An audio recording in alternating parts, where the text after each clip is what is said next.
আগেকার দিন ভার্সেস এখনকার দিন পার্ট 2। হ্যাঁ হ্যাঁ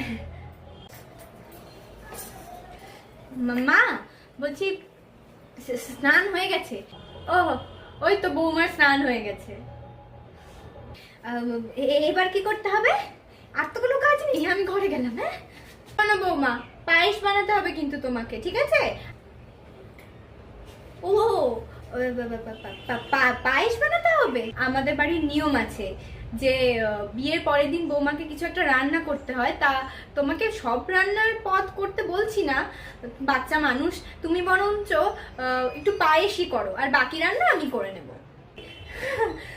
কোনো ব্যাপার না, আমি পায়েস বানাতে পারি তো। এ কি, তোমার কি ঠান্ডা লাগছে বৌমা? না না না, ঠান্ডা ঠান্ডা কেন লাগবে? ঠান্ডা লাগছে না, আমি তো আপনাদেরকে দেখে একটুখানি ঘোমটা দিলাম। আসলে নতুন জায়গা তো, তাই একটু নার্ভাস লাগছে আর কি। দেখো দেখি মেয়ের কথা, আমাদের বাড়িতে এসে নার্ভাস ফিল করার কি আছে আমি তো বুঝতে পারছি না। হ্যাঁ আপনি যান, আমি পায়েস বানিয়ে দেবো। ঠিক আছে, তুমি করো, তোমাকে কেউ ডিস্টার্ব করবে না।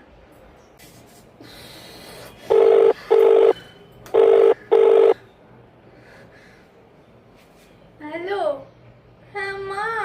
হ্যাঁ বল, কি হয়েছে? ও মা, ওরা আমাকে সকালবেলা 8:30টার সময় স্নান করিয়ে দিয়েছে। মা তুই কাঁদছিস কেন? কাঁদার কি আছে?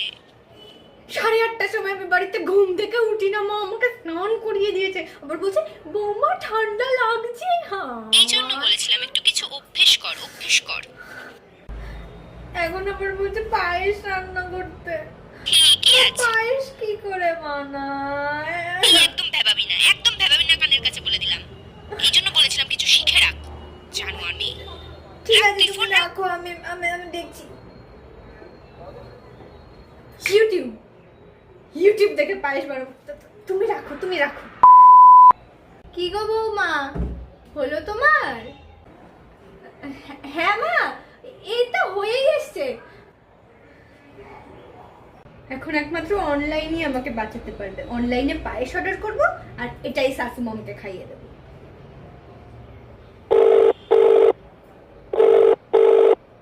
Hello hello, food service. আপনারা পায়েস কতক্ষণে ডেলিভারি দেন? ম্যাম 10 মিনিটে হয়ে যাবে। ওকে ডান, আমি আপনাদেরকে অ্যাড্রেস সেন্ড করছি, আর আপনারা আমাকে পায়েস সেন্ড করুন। Okay ma'am. ডান। ও আমার সুইট শাশু মম, আজকে তো শাশু মম